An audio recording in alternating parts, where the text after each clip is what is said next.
In today's video, I'm going to show you how to use the Layered Candy Corn Stencil from Pretty Pink Posh to create a background for your Halloween cards. The Candy Corn Stencil is a 3-piece stencil, and in the bottom of each one it lists A, B, C, so you know which layer goes first. I'm going to start with layer A, and I'm going to place my stencil on top of some 80-pound white cardstock that measures 4 1/4 by 5 1/2, and I'm just going to hold it in place with my magnets from my Make Art station. I'm going to start by using Squeezed Lemonade Distress Oxide ink and blending on some color over the entire background. Now I want to make sure that I'm getting the placement just right for the rest of the stencils, so I'm going to bring in this magnetic ruler that is kind of an add-on tool for the Make Art station, and I lined my stencil up with that, so when I bring in the second layer, it's going to line up perfectly over that first layer that I just did. Now I can come in and ink blend with Carved Pumpkin Distress Oxide ink, once again covering that entire background. And then we're going to have the final layer of the stencil, which actually creates kind of that white tip of the candy corn.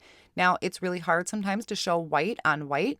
So to do this, I am going to use Antique Linen Distress Oxide ink. Because it's an oxide, it is a little bit more faded than if you were to use regular distress ink. But I also think that something like maybe pumice stone or just a really light gray would work here as well. I'm going to set this off to the side for now and work on a sentiment for the front of my card. And for that, I am going to use the stamp set Halloween Critters, which has some super cute images on it, but I also really like the sentiment.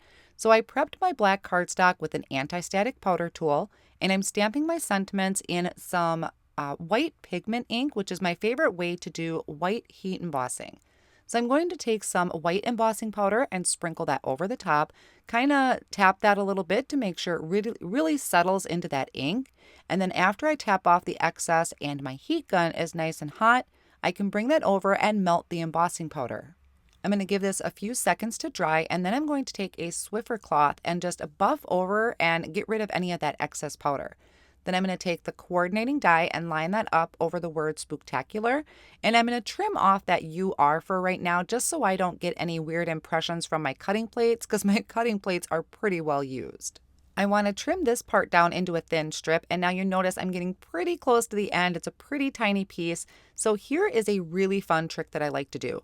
I'm taking some of that excess cardstock and using the flat edge of it, and I'm lining up my other piece and taping it from the back, so that way I can bring it back into my paper trimmer and trim that off into that thin strip that I want.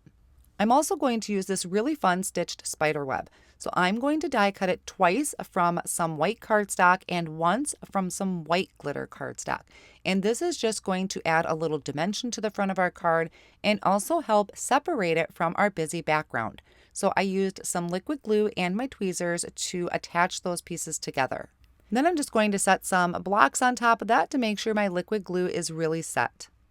I trimmed my candy corn background down to 3 3/4 by 5 inches, and I'm going to attach it using a tape runner on top of Tangerine twist cardstock that measures 4 1/4 by 5 1/2. Then I added a liquid glue to the back of my spider web and added that to the front. And once again, I'm going to place some heavy blocks on top of it so that it really adheres down to the cardstock. I also want to pop my sentiment up just a little bit, so I'm going to place it right across that line on the spider web that goes right through the middle, and I'm using some thin foam strips to do this. I'm just lining that up over the line of the spider web, trimming off my excess, and then after I kind of peel back that backing of the foam tape, I can attach the word Spooktacular right over the top.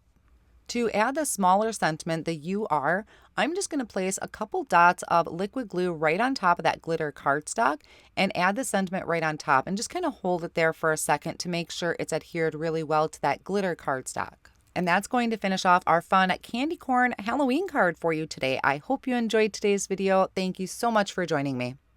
All of the supplies used in today's video will be listed down below in the video description and over on my blog as well.